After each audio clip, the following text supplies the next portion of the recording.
Hook. What if I told you that the toughest battles in boxing aren't just fought in the ring? Take Aaron McKenna's IBF title win.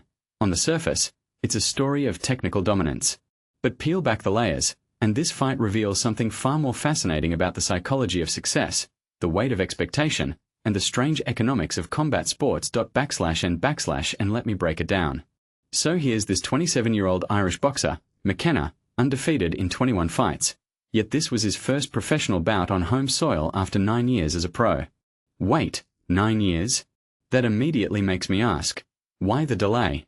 Was he avoiding the pressure of fighting in Dublin? Or was this a calculated move to save the homecoming moment for when it'd generate the most hype?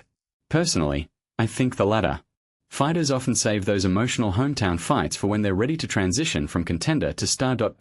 And now, his opponent, Etinosa Oliha, 22-0 and supposedly a sterner challenge than expected. But here's the thing, Oliha's entire game plan was based on relentless pressure, which makes me wonder if McKenna's team had studied his tendencies to perfection.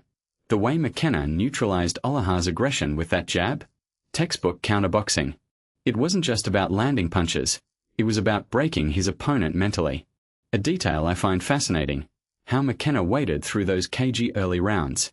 Most fighters would panic when the crowd's behind the challenger, but he stayed surgical. And let's talk about that headbutt in round 11. Yeah, it opened a cut, but McKenna didn't retaliate recklessly. He doubled down on his technique. What this really suggests is that his composure under chaos might be his secret weapon. In a sport where one moment of frustration can end careers, his ability to stay the silencer when things got messy? That's championship DNA. But here's where it gets even more intriguing. After the fight, McKenna declares he's the best middleweight in the world, and mentions moving up to super middleweight. Bold. Absolutely. But is this just bravado or a smart business move?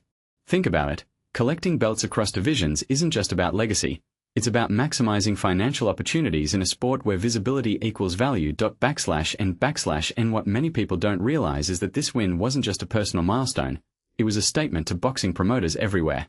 By finally fighting in Ireland, McKenna tapped into a massive local fan base that could fuel PPV sales and sponsorship deals. This wasn't just a title, it was the launch of a brand. And let's circle back to that childhood dream angle. He said he visualized this moment since age 6. But how many athletes actually achieve those childhood goals? The irony here is that the longer he waited to fight in Ireland, the more valuable that moment became. Delayed gratification as a strategy. How often do we hear that in sports? And so what's next? Well, if McKenna follows through on collecting every belt, we might be witnessing the start of a new boxing dynasty. But here's the deeper question. Can he maintain this level of focus when the spotlight intensifies? Because titles attract the hungry, the desperate, and the fearless. And final thought. This fight was more than a win, it was a masterclass in balancing sport, spectacle, and self-belief.